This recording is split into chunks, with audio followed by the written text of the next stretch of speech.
Now, let me preface this by saying that I think Katt Williams is one of the funniest comedians that's come out in a long time. I know he's been in the game for decades. Um, I liked him as Money Mike in Friday After Next, I think overall he's just a really good entertainer. He's an articulate man, and he's clearly a well-read and intelligent man. He really has a way with words, and he does have a lot of charisma to him. And I think that's why we enjoy Katt Williams, right?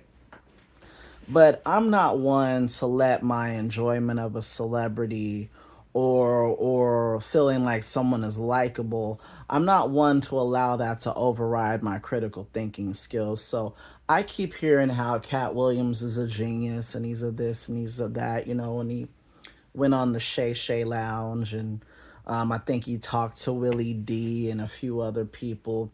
And it's a lot of, talking about other comics, alluding to the Illuminati, all these things. And these are not things out of the ordinary. I don't know why people are acting like they just fucking heard these things.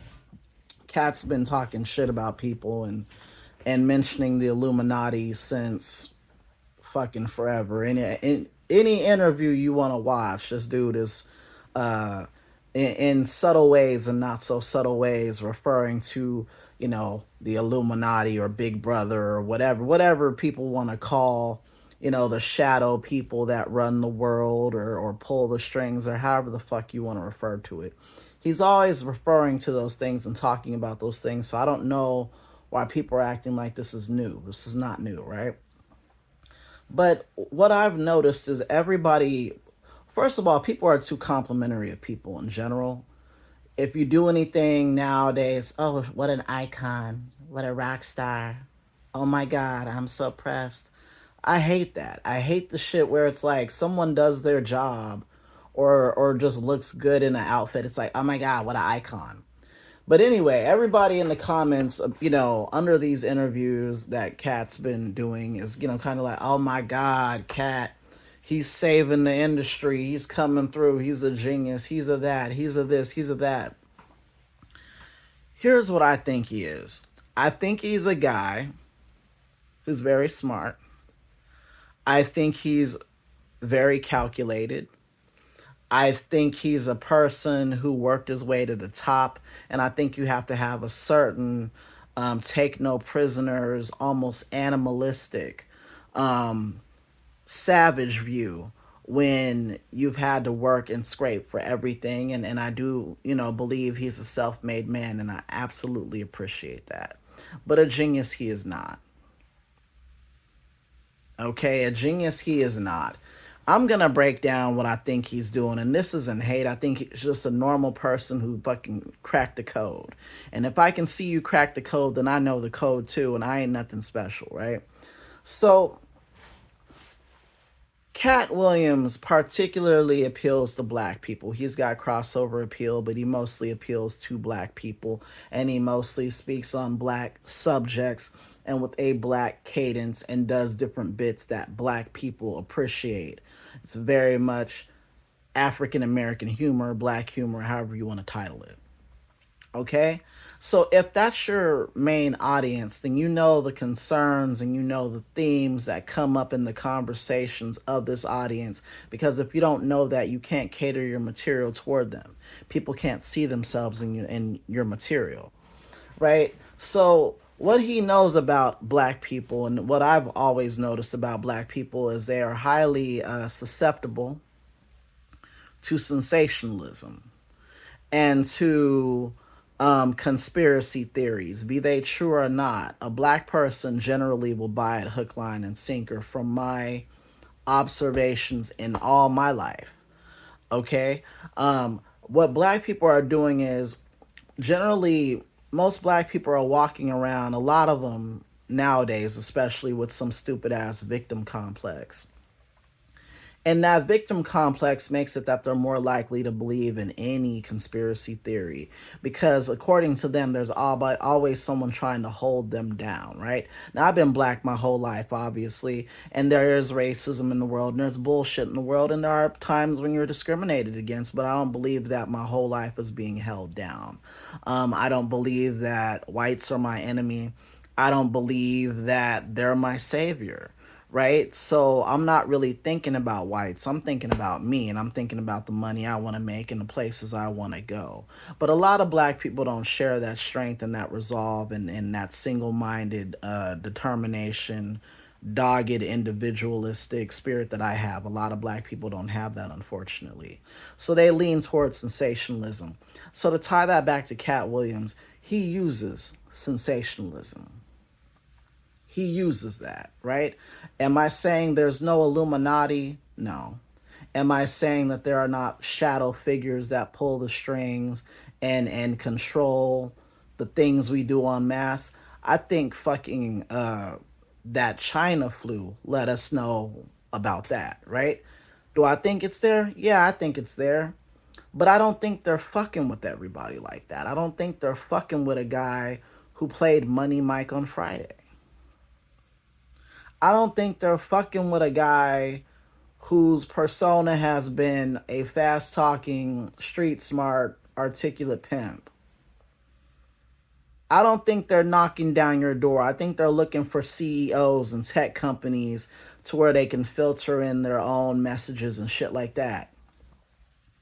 You know, I don't really think they're looking for everybody. All these people think that all these rappers and all these people, I think you have to be at a high level in government and almost be faceless because they want to control faceless people. Why? Because that's easier to cover up. High level faceless people would be my bet, right? But he always asserts how he's been to all these meetings with the Illuminati and he's been to these Hollywood parties where there's a guy having sex with another guy in the room and oh, that's proof of the Illuminati because gay people don't exist, right?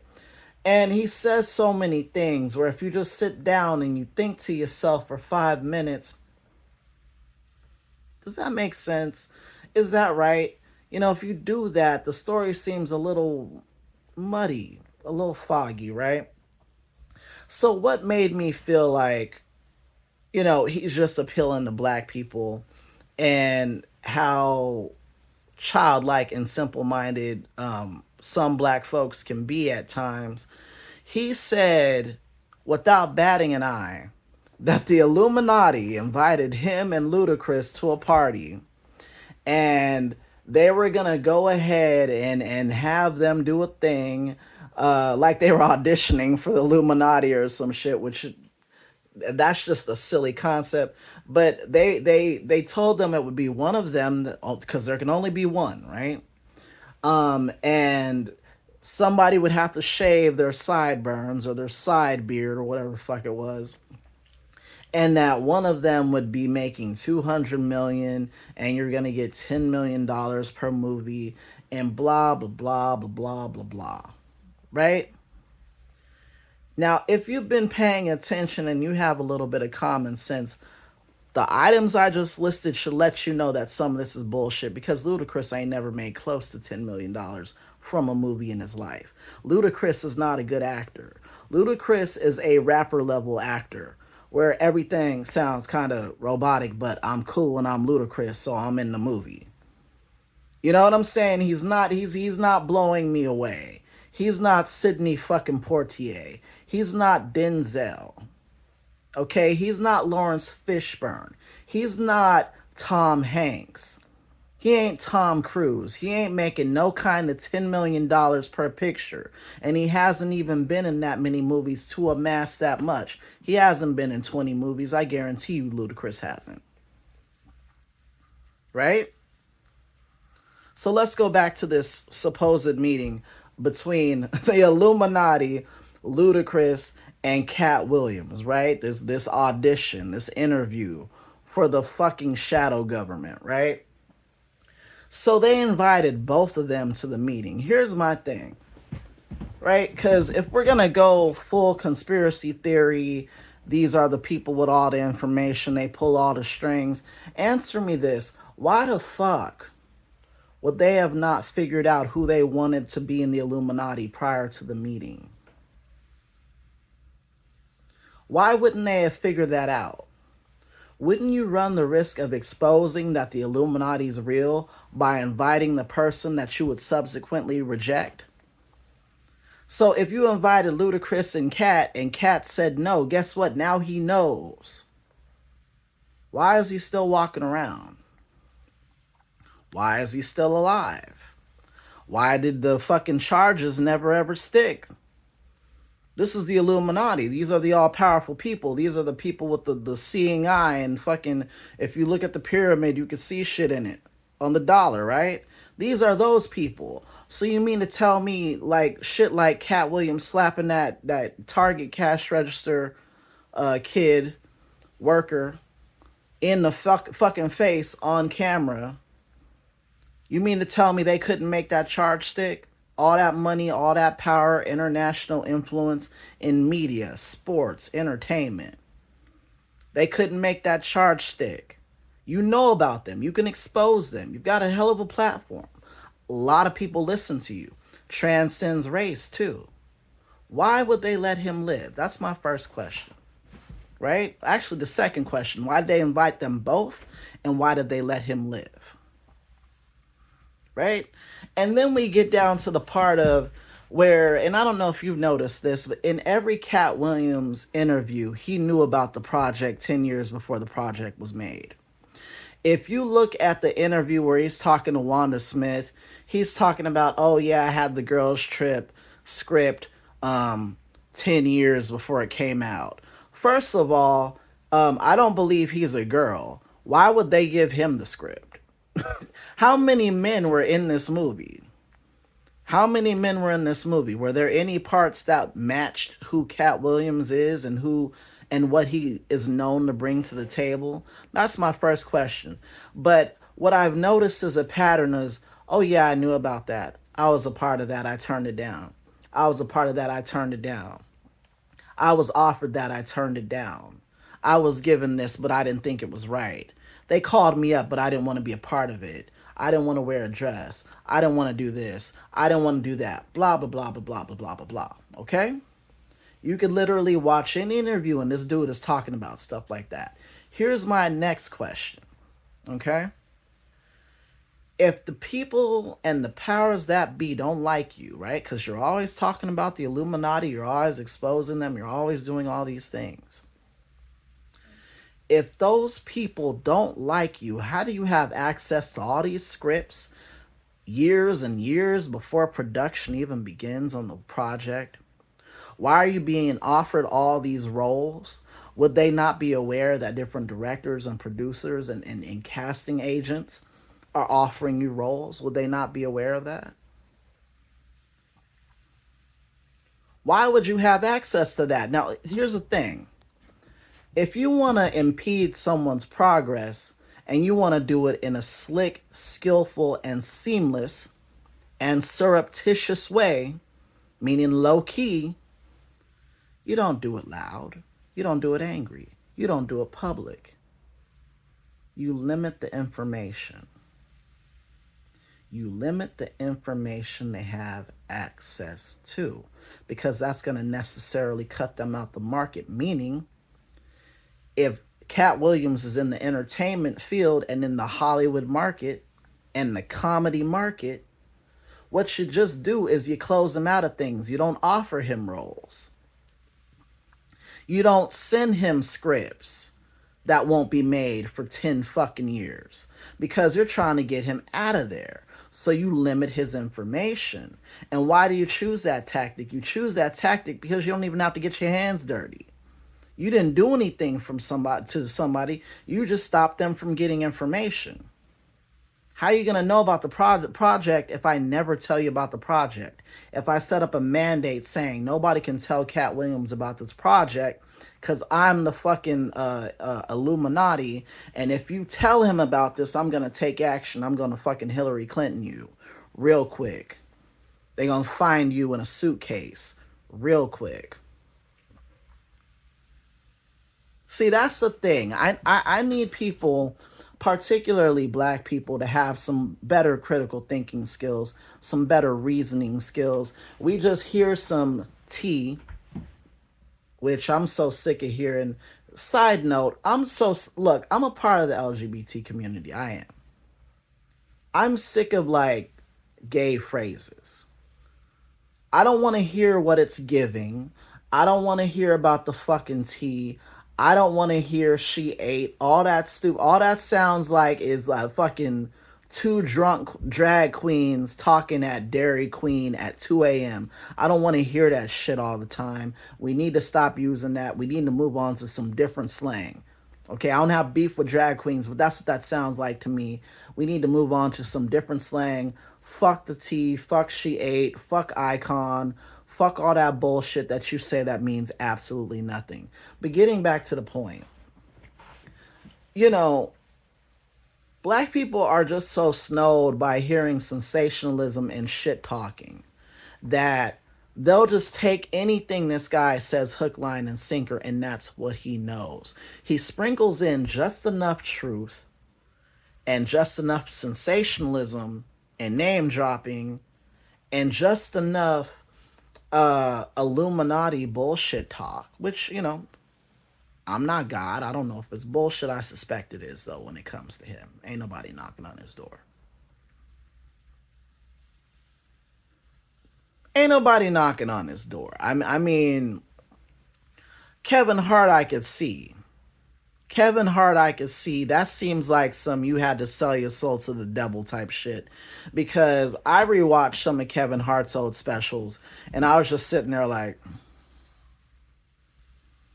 this is spastic, this is lame, this is oh, another joke about you being short. That's great. Oh, you did that. Oh, that's funny. He obviously did something to get to where he's at. If somebody wants to say that about Kevin Hart, then I might believe it. I just might believe it because it's like a Taylor Swift thing to me. I don't get the appeal, but everybody seems to fucking like it, right? But when it comes to him, I don't believe this because I think here's what I know, right? And this might be the best point of all, and I just thought of this. If you are a person who has children, be they grown or young, and somebody as powerful as a representative, of the Illuminati approaches you and says, I want you to join us, and you decline that shit, you know what you do? You shut your fucking mouth. Because the logical thought would be, these people could get to me. They could decide that I might expose them, and maybe I don't give a fuck. Maybe I'm standing 10 toes down, but what if they go after my children? What if they go after my children? Now, you can be as courageous as you want, and you can have whatever principles you want, but when it comes to your children, you're going to protect them like a wild alley cat. You're going to sacrifice your principles for your kids because I guarantee you, for whatever money he has or security he has or guns he has, Big Brother has more. He's got more people, he's got more money, he's got more guns than you. So I do not believe that Katt Williams was ever approached by the Illuminati. Nothing is making sense. And in terms of talking about Steve Harvey and Kevin Hart and Tiffany Haddish, I share his opinion on them. I share his opinion that, they're very niche. And there was some sort of hand in their success, probably, because I don't get it. I don't understand how Tiffany Haddish made it. She is a one note. I don't have anything against her. She seems like a nice person. She's a one note. Steve Harvey just always seemed like he should be doing open mic night at Church's Chicken. I've never really been a big fan of Stephen Harvey or Steve Harvey. I always thought the suits looked stupid. I was like, you're not Mexican. Stop zoot suiting. Like, just like calm down. And in terms of the rest of them, I don't know. But the bottom line is, the one thing that he can't deny is they got more money than him. and they've got more appeal than him. And they're operating in terms of, you have your A-list celebrities, your B, your C, your D. In terms of that scale, they are all higher than him. So all I'm hearing is hate. All I'm hearing is some hater shit with a little dose of Illuminati and some bullshit thrown in between and posturing. So I don't think Katt Williams is a genius. I think he knows how to work people. I think the pimp persona would probably, show us that. But I think he knows how to work people, and I think he knows how to appeal to black people, and black people are looking for that sensationalistic story, or sensationalism, I should say. They're not really looking to think critically, and that's why he's successful.